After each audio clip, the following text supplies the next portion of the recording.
pensando aqui, né? Então, pessoal, muito boa noite. 7 de janeiro de 2025. A partir de agora estamos gravando a nossa live de terça-feira, a live que trata sobre taxa de juros na perícia, como aplicar na prática e evitar erros. Eu peço desculpas antecipadamente, por causa da minha voz estar um pouco rouca ainda. Um problema que eu trouxe lá de 2024, na gripe, um desconforto na minha garganta. E se eu tiver que tossir aqui alguma coisa, eu vou cortar o som, tá?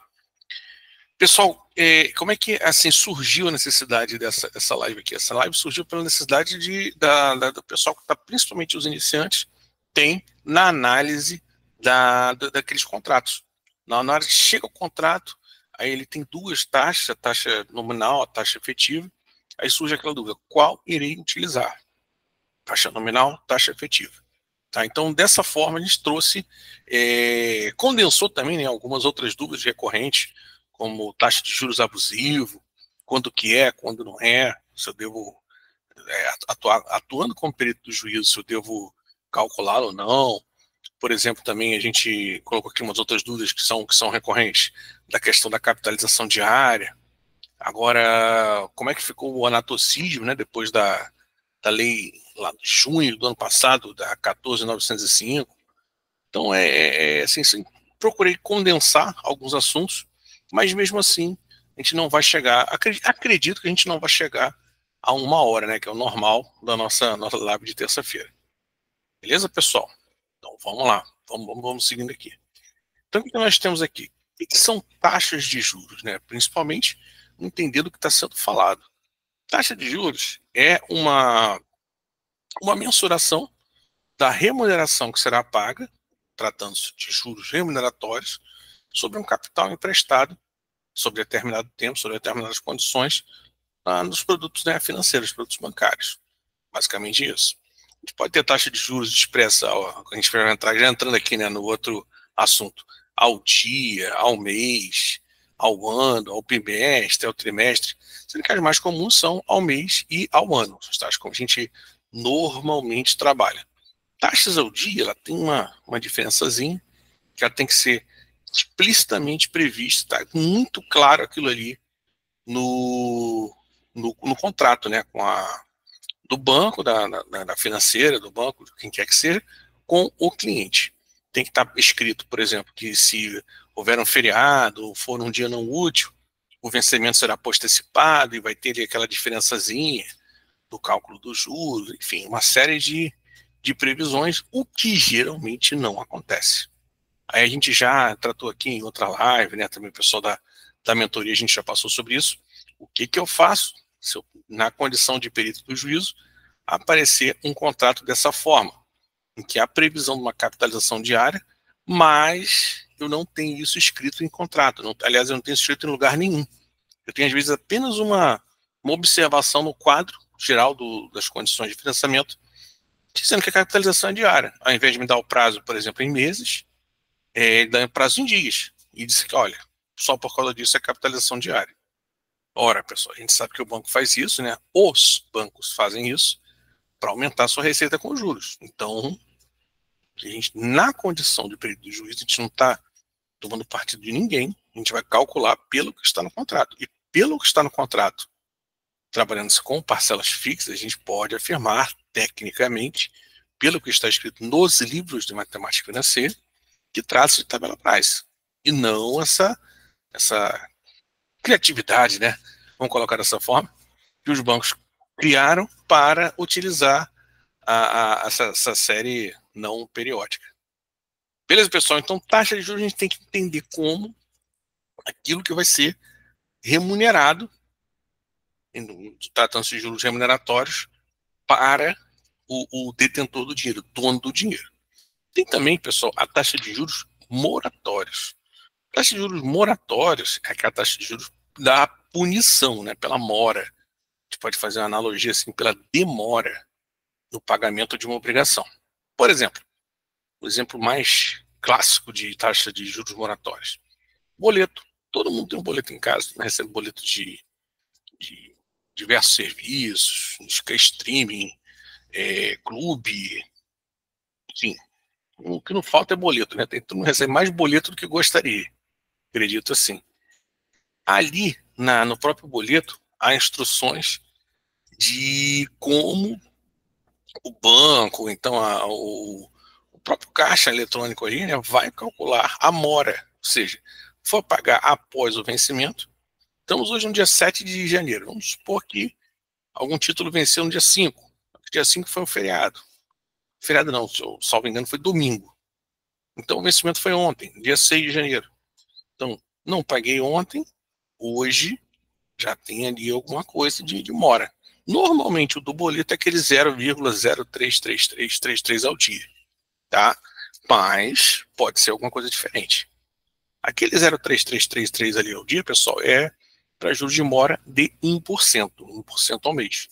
Juros simples. Perfeito? Boa noite, Jorge. Sempre prestigia aí as lives. Feliz aí 2025 para você. Pessoal, ainda dentro desse conceito de taxa de juros, quando a taxa ela é remuneratória, ela é exclusivamente para remunerar o capital, né, o capital mutuado ao longo do tempo. Perfeito? Então a gente está fazendo essa taxa de juros prevista em contratos, que a gente realmente vai trabalhar na perícia, é para remunerar o capital ao longo do tempo. Tem alguns livros, aqueles que eu sugiro, que vocês têm ali para pronto uso, para responder quesitos, né, os quesitos feitos pelos advogados, não são quesitos técnicos, são quesitos de mérito, mas coloca ali no meio para criar aquela confusão, que diz, por exemplo, que taxa de juros e os juros remuneratórios é o aluguel pago ao detentor do dinheiro. São conceitos confusos, né?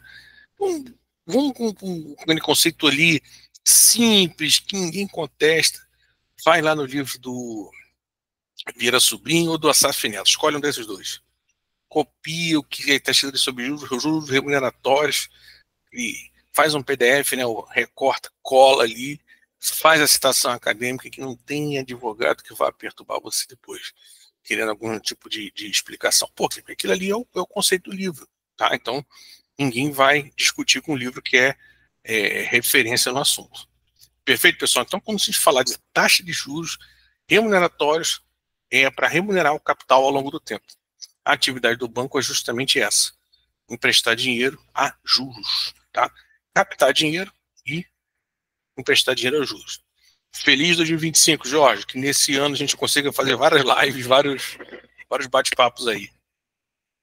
Então, que a gente, pessoal, tem as nomenclaturas, né, que criam as principais confusões na cabeça dos peritos e das peritas. A gente tem, no mínimo, lá no seu quadro resumo, vai ter lá a informação: juros, taxa de juros nominal, vai ter a taxa de juros efetiva, que é a aplicação, né, da capitalização de juros, fórmula dos juros compostos sobre o valor nominal, vai resultar algo efetivo. Pode ser ao mês, pode ser ao ano. Normalmente vem entre 2 taxas ao mês, mas também pode ser que venha 2 ao mês e 1 ao ano. Olha, não há limites. E ainda, por força de uma determinação era do Banco Central, mas deixou de ser, foi para o CMN, Conselho Monetário Nacional. Os produtos bancários são obrigados a divulgar o tal do CET, né, o custo efetivo total. Aquilo ali para a perícia não tem função nenhuma, serve para nada, mas dá um nó na cabeça de quem está começando. Tá, então, se você está começando e está com 7 lá, a não ser que esteja no quesito, você tem só que transcrever aquele, não se baseie no 7. O 7 está ali para atrapalhar, tá? O 7 envolve conceitos que não interessam para a perícia. Não é isso aí que vai mudar o nosso cálculo, a produção da nossa planilha. Perfeito, pessoal? Então, tenham o cuidado de verificar essa questão das equivalências. Mês, ano, necessidade de haver ao dia, se é normal, se é nominal, se é efetivo. Ainda tem um quesitinho aqui que eu coloquei, que é o taxa real. Esse aqui é típico do advogado que faltou lá a aula de matemática financeira que algum dia deve ter tido na vida dele. Eu, por exemplo, tive aula de matemática financeira, eu sou da época do série, né? Então, na oitava série, eu tive aula de matemática financeira. E lá eu aprendi esse conceito de taxa real. Taxa real não tem nada a ver com o que coloca no processo. Taxa real é a taxa de juros descontada da inflação. É isso. Não tem nada a ver com capitalização. O pessoal gostava de até um passado aí não muito longínquo. Isso aí é sinônimo de anatocismo. Não tem nada a ver. Nada a ver. Então, quando aparecer esse quesito, essa argumentação, esse pedido na petição inicial do seu processo, você tenha o cuidado de copiar e colar de algum desses dois livros que eu tô aí dando como referência sempre. Vieira Sobrinho e Assaf Neto. Conceito de taxa real. Vai falar em taxa de juros descontada a inflação. E aí vai estar tudo tranquilo, ninguém vai mais encher o seu saco. Essa é a grande verdade. O que a gente quer é isso, né? A gente está atuando profissionalmente e não ficar respondendo uma série de quesitos de esclarecimento e impugnações ao laudo. Perfeito, pessoal? Então, os outros conceitos de nominal efetivo, você trabalha em função da capitalização dos juros, depende, né? Saque ou price, que são os dois principais sistemas, você vai trabalhar dessa forma. A real tem a ver com a inflação e o equivalente é em função do período que você está analisando. Ao dia, ao mês, ao ano. Às vezes aparece alguma coisa ligada a título público ao semestre, mas é um trabalho bem mais específico e mais pontual, né, mais raro. Ao trimestre, ao bimestre, ele está no livro da matemática financeira, mas, sinceramente, na prática, eu nunca vi acontecer. Perfeito, pessoal? Passando para a próxima dúvida. Tudo isso aqui são duvidazinhas que apareceram lá na caixinha de perguntas. Eu condensei todas nessa mesma página. O que é a tal da taxa abusiva, taxa de juros abusiva? Bom, aqui a gente sabe que eu sou um crítico, né, dos canais a pretexto de trazer informação. Na verdade, são de divulgação de cursos, né? Então, parece muita gente que não domina o assunto, que nunca fez um laudo, falando sobre algo que não conhece. Então, aparece assim como certeza de que você vai ganhar o processo se você alegar taxa abusiva. O que é a tal da abusividade alegada? Você calcula a taxa de juros efetiva, mensal, da sua operação, não sei qual é, pode ser diversos tipos de operação bancária, financeira, aí você vai calcular uma taxa de juros, ok? Essa taxa de juros, você procura nas séries temporais do Banco Central, as séries que são divulgadas, note bem o verbo, divulgadas pelo Banco Central, não são autorizadas, como diz o advogado, não são determinadas, não são nada disso. Elas são divulgadas. O Banco Central ele faz um apanhado no mercado e divulga aquela informação. Somente isso. E aquelas são de acordo com o período da semana, né? Geralmente é semanal essa divulgação. Já foi com um períodozinho maior, um pouco menor, em função de feriado, mas normalmente é semanal. O que o Banco Central faz? Por exemplo, empréstimo pessoal, pessoa física, financiamento de veículo, financiamento de imóvel, financiamento de produtos em linha branca, né, esses móveis eletrodomésticos, tudo isso tem uma taxa de juros lá específica dentro das séries do Banco Central. Então, a depender do que foi essa operação de crédito, os defensores, né, dessa tese dos juros abusivos, eles comparam a taxa que está sendo praticada com o que está sendo divulgado pelo Banco Central, uma média aritmética ali que está sendo divulgado pelo Banco Central. Se tiver acima, aí tem o pessoal que assim, 0,1 acima, qualquer coisa acima, já é abusivo. Tem um outro pessoal que é 50% acima. Então, por exemplo, se a média for 2, a partir de 3 já está abusivo. Quer dizer, é um negócio completamente assim, que não tem nem pé nem cabeça, tá, pessoal? Isso aí é tese de advogado. Isso não é técnico, não. Isso aí é completamente aleatório. E tem os outros que qualquer coisa já é abusivo. Então, Já está ali com taxa de juros, caracterizado juros, então já está errado, já é abusivo. O que você, como perita do juízo, vai fazer? Nada. Entenderam o que eu falei? Nada. Você não vai se manifestar sobre isso. Ah, escreva o perito, se dos juros são abusivos em função... Nada. A única coisa que você vai escrever é: a abusividade de juros é questão de mérito. Ponto. Mérito significa que quem vai decidir é o juiz, não é você, tá? Não é o advogado que vai dizer que é mérito, vai querer ganhar no grito. Pode ser que o assistente técnico dele, né, desse advogado, ele esteja lá afirmando categoricamente e deixa o assistente técnico afirmar. Eu também atuo como assistente técnico. Às vezes aparecem clientes que querem que você escreva que aquilo ali é abusivo. Qual a lógica para aquilo ali ser abusivo? Ah, está 50% acima do que está sendo divulgado pelo Banco Central. Aí eles mudam os verbos, né? No divulgado coloca autorizado, o outro é permitido, e por aí vai, tá, pessoal? Então, enquanto perito do juízo, aqui você não vai escrever nada. A abusividade é mérito, análise e decisão do juiz. Perfeito? E ainda mais, eu, como tenho como quem me conhece já há mais tempo sabe dessa particularidade, eu não faço esse cálculo, tá? Muitos advogados pedem que você, como perita, calcule isso. Eu não calculo. Eu não calculo hipóteses no laudo. O laudo ele é muito direto, ele é muito pontual. Chega a ser grosseiro, certas vezes, porque eu não trabalho para o advogado, tá? Lembra lá do artigo 149 do CPC, a gente trabalha para justiça. O advogado tem a possibilidade, né? O advogado não, mas o advogado é quem representa a parte. A parte tem a possibilidade de contratar assistente técnico. Então, nessa questão do abusivo aqui, eu não produzo esse cálculo, não faço essa análise. Beleza, pessoal? Em relação à abusividade, a abusividade toda hora aparece lá na caixinha. Outro, são as tais séries não periódicas. A gente já comentou aqui.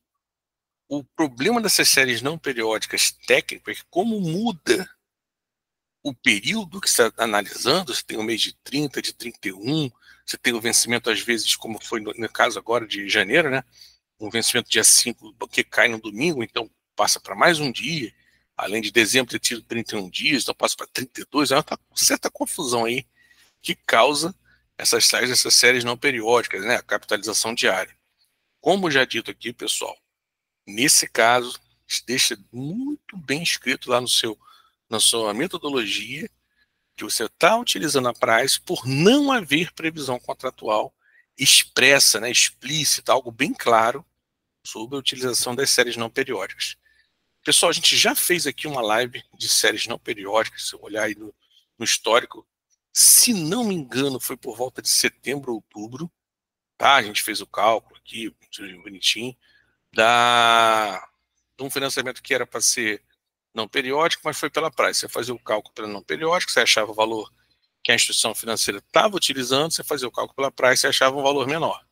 Óbvio, a instituição financeira faz isso para aumentar a sua receita de juros. Perfeito, pessoal? Então, muito cuidado com essas séries não periódicas. Agora que podemos dizer assim, né, que acabou o anatocismo, né? Pessoal, as viúvas do anatocismo, o pessoal que vivia de alegar, tudo era anatocismo, agora faz voltar para essa questão da série não periódica. E senão os escritórios, aí muitos escritórios vão fechar. Essa é a grande verdade. E a gente vai trazer aqui uns exemplos, pessoal, 2 exemplos aqui de um contrato, que você vai bater o olho, você vai ver uma efetiva, uma nominal, e qual que você vai usar de fato no seu trabalho. Perfeito? Passamos aqui pelas caixinhas de perguntas. Vamos. Opa.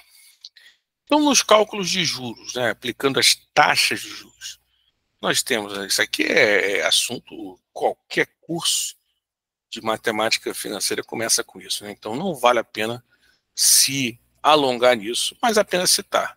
Juros simples, que seria aquela fórmula, né, do tudo linear, né? O capital, abre o parênteses, capital, vezes a taxa de juros, vezes o prazo, fecha parênteses, está aí a fórmula do juros simples. É o sim, é um, mas você pode botar a metodologia que você quiser de chamar, né, as variáveis, mas é importante guardar aqui que ela é linear, ela não tem um componente exponencial.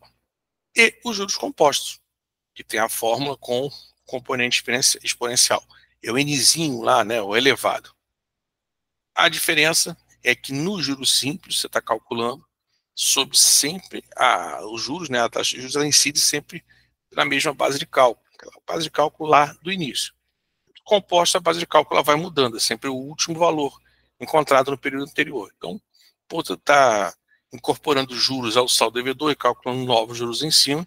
Durante muito tempo no Brasil, mas muito tempo mesmo, quase 90 anos, alegou-se que isso aí era anatocismo. O mundo inteiro vivia dessa forma. O Excel, a HP, outras calculadoras financeiras foram todas feitas com base em juros compostos. A poupança, o pior dos investimentos da Caixa Econômica Federal, é feita com base nessa forma. Mas muita gente passou a vida inteira profissional alegando anatocismo porque tinha juiz que dava esse tipo de entendimento. Uma severa dificuldade em entender matemática, matemática elementar, matemática era o primeiro grau no passado e hoje chama-se ensino fundamental, tem essa questão de, durante muito tempo, alegou-se que isso era anatocismo. Ainda bem que isso aí acabou, né, pessoal? Isso é uma vergonha para que a gente chegou a esse ponto de 1933, a gente tem uma lei baseada num código canônico, algo completamente desfocado da matemática, algo que fala sobre, independer da religião de cada um, de Deus, de oração, e falar sobre proibição de capitalizar, de contagem de juros. É um absurdo, mas parece que conseguimos nos livrar disso aí com o passar do tempo. A Lei 14.905, como eu já comentei com vocês, ela enterrou essa discussão sobre anatocismo e juros sobre juros vencidos e não pagos. Frequentemente, quando passava pelas turmas, eu passava ali aquele manual, né, do STJ, lá de 2016, que é o único documento, o único livro, a única fonte de consulta que dava ali uma definição razoável, não era 100% tecnicamente ok, razoável do que era anatocismo. Muitos laudos meus eu fiz utilizando aquele manual. O manual sumiu do site lá do STJ. Acredito que tenha ido para revisão e ainda não terminou. Mas já tem aí quase um ano que sumiu. Então, é algo a gente aí ficar acompanhando, porque aquilo ali foi a nossa pedra de salvação durante muito tempo. Beleza, pessoal? Passamos aqui pelo simples, pelo composto e pelo fim dessa argumentação do anatocismo. Erros que a gente deve evitar atuando como perito na área financeira. Primeiro, confundir o percentual lá da taxa nominal e a taxa efetiva. Quando é que eu vou utilizar cada um? Coloquei 2 exemplozinhos aqui para vocês. Tomar água que está dando a tosse. Estou sentindo que está vindo. 2 exemplozinhos aqui para vocês, para que vocês tenham essa noção de quando utilizar e qual a fórmula, tá? Coloquei dentro do slide mesmo, para não ser necessário ir para o Excel. Se necessário for ter um Excel que dá para a gente abrir e chegar no valor, tá? No número. Desconsiderar capitalização ou períodos não uniformes. Cuidado com essa, eu repito toda hora, cuidado com as tais das séries não uniformes. Vocês sabem que eu tenho uma mentoria, né? Grande parte de vocês sabem. E um desses assuntos, tem gente aqui presente, né? Lá da turma 1, quando a gente começou no passado esse projeto, aí foi um casamento assim de datas muito estranho. Acho que foi, se não me engano, foi 22 de junho, primeira aula da turma 1 da mentoria. E no dia 29, uma semana depois, 6 dias depois, no dia 28 de junho, saiu a 14.905, mudando tudo. Só que ela ia entrar em vigor somente 90 dias depois. O que aconteceu lá para setembro, final de setembro, até hoje eu lembro, o pessoal dizendo que tinha saído modificado lá na calculadora do cidadão, surgiu uma aba nova, que seria a taxa legal, que ela passou a ser prevista na 14.905. O que eu quero dizer com isso tudo, pessoal? Cuidado com essa questão de carência, de juros de acerto e principalmente as capitalizações diárias. Tá? A conta não fecha. Você pode fazer 10 vezes, você pode modificar, vou usar agora a taxa efetiva, vou usar nominal. Não vai fechar. Tá? A lógica de cálculo é outra. Com qual livro você vai encontrar essa informação de como é que o banco calcula essas séries não periódicas? Nenhum livro tem. No livro do Assaf Neto tem uma pista de como você chega lá. Tem 2 vídeos, pode ser que tenha mais. Eu encontrei 2 vídeos e um deles é o meu, ensinando a calcular essa questão dos juros, toda essa remuneração de juros na série não periódica. Tá? Então, cuidado, pessoal, cuidado com isso, atentem-se a isso. Tem aquela AD, capitalização AD, que é ao dia, ou número de dias com prazo. Seja um severo indício que está sendo utilizado ali, série não periódica. E, pessoal, também, cuidado, o erro 3, né? O erro 1 e o 2 eles são ali campeões de audiência. O erro 3 ali talvez seja o menos frequente, aplicar taxas fora do contexto contratual legal. Serrar, por exemplo, estou fazendo um processo mais antigo, uma liquidação, coloco ali um juros de mora de 1%. A gente sabe que de 2003, né, de janeiro de 2003 em diante, é 1%. Foi quando entrou em vigor o Código Civil que trouxe a novidade do 1%, tá? Como juros de mora. Agora você está com um processo mais antigo, ali 2002, 2001, 2000, você coloca 1%. Está errado. Na época era 0,5%. Era uma outra lógica, lá o artigo 406 do Código Civil. Tá bom, pessoal? Então, atenção a data em que você está trabalhando e principalmente ao que você está fazendo. Estou fazendo um cálculo aqui de precatório. A taxa de juros é tanto, está escrito aqui, mas é uma dívida contra a Fazenda Pública. A Fazenda Pública não pagou, deveria ter pago. Cuidado que tem uma maneira diferente de calcular isso aí. Não é só sair aplicando o que está na face do precatório, não. Perfeito, pessoal? O que mais temos aqui? Agora aqui para... A gente já está chegando rápido hoje, né? Ao fim, como é que a gente tem essa questão aqui? Como é que isso pode aparecer para você trabalhar? O pessoal que é da mentoria conhece essa mensagem, aliás, essa imagem. Isso aqui é o exemplo lá a gente trabalha de laudo, né, da Price, que na verdade não é Price, é série não periódica, com carência. Pode aparecer de lado mais complicado para vocês. Mas o que é isso aqui? Ele te dá aqui uma taxa de juros efetivo de 1,6380 ao mês, tá? A instituição bancária aqui trabalha com, se não me engano, 10, né? 8 casas decimais. Realmente não dá para reclamar que não tem casa decimal. E essa taxa de juros ao mês, ela ser capitalizada, elevada a 12, né? Faz o fator 1,01636380, eleva a 12, eu vou chegar a 1,21. Tá pequenininho aqui, eu não tenho o número de cabeça. 1,215039,12, alguma coisa nesse sentido. Então, pessoal, a gente tem as duas informações. Qual que eu vou usar para fazer a minha planilha? Esse é o nosso objetivo. O cálculo que você vai fazer para utilizar na sua planilha é esse que está aqui nesse pequeno cabeçalho. Exemplo 1. 1,1, né, você abre o Excel com o sinal de igual, 1 mais 636380, que é a taxa que está aqui prevista como efetiva no seu contrato, né, no seu instrumento. Pode ser uma CCB, pode ser um contrato, pode ser uma cédula, pode ser alguma coisa. Então, a operação está prevendo essa taxa aqui, 1,636380. Elevo a 12, porque eu estou trabalhando aqui já no mês, essa taxa é mensal.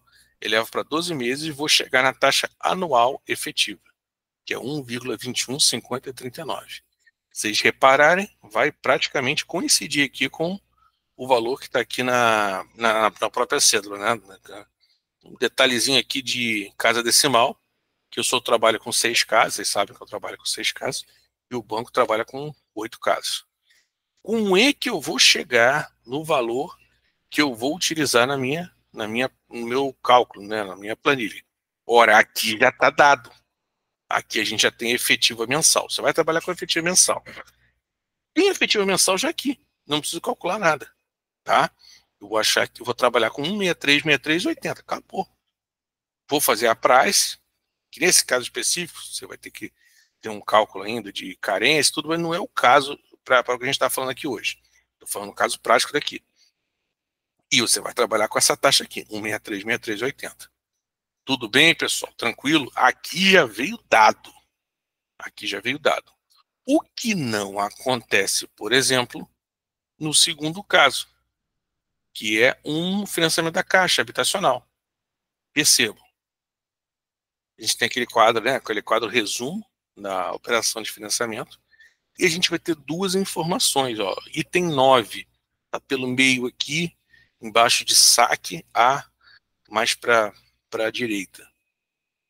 A taxa nominal de 8,16 e uma taxa efetiva anual, né? Tá para perceber que é anual, porque está escrito em cima taxa anual de juros, a taxa efetiva de 8,4722. Ora, pessoal, como é que você vai trabalhar aqui? Você vai pela taxa nominal, preste bem atenção, você vai pela taxa nominal, divide por 12. Você vai ter a taxa mensal nominal. Tudo bem? Tranquilo? Pô, peraí.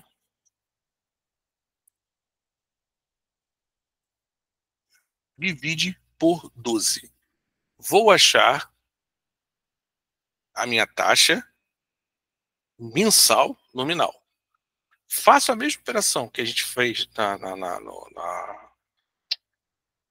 no slide anterior, de capitalização mensal, chegarei à minha taxa efetiva anual. Então, a minha 8,16% mensal, aliás, anual nominal, ela vai se transformar em 8,4722 efetiva anual. Beleza? Tudo bem? Jorge está aí, tá olhando. Jorge sempre participa, sempre. Então, deixa eu aqui pegar aqui mais um detalhe. Como é que eu vou usar, qual taxa eu vou usar para chegar a usar na minha planilha? Ora, eu não posso pegar essa efetiva anual e dividir por 12. Não é dessa forma que eu cheguei nesse valor. Se eu dividir por 12, eu vou estar fazendo uma operação diferente do que foi capitalizar por 12. A única taxa que eu posso dividir por 12 e usar diretamente mês a mês, que no final de 12 meses ela vai me devolver uma taxa efetiva anual de 8,4722, é pegar o 8,16 e dividir por 12. Tá? Então, 8,16 dividido por 12, se eu botar lá mais, se eu trabalhar com 6 casas decimais, eu vou achar 0,767999. Tá, pessoal? Então, não é dividir a efetiva por 12, é dividir a nominal por 12, que quando ela for capitalizada, ela vai coincidir com esse 8,4722. O que na verdade o 8,4722 serve? Uma espécie de prova real de que você está utilizando a taxa correta. Por quê? Porque ao capitalizar a nominal 12 vezes no exponencial, eu vou fazer coincidir com o que está no contrato. Beleza, pessoal? Isso aí fica aqui para você testar. Na verdade, quando você pegar, deixa eu tomar uma água agora, quando você pegar o seu contrato, nesse caso aqui, por exemplo, contrato da Caixa, aquela análise preliminar, você vai fazer esse cálculo aqui, né, vai obter o número, né, do valor mensal da sua taxa de juros remuneratório e irá testar no extrato que a Caixa fornece. É inevitável fazer isso. Isso aí você vai se sentir compelido a verificar, né?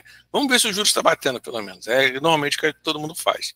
Gasta ali 1 ou 2 minutos, só aí confere os 2, 3 primeiros valores, e como é sistema, né, que ele só vai copiando para baixo, e aquilo ali você fica mais tranquilo que está sendo feito de forma correta.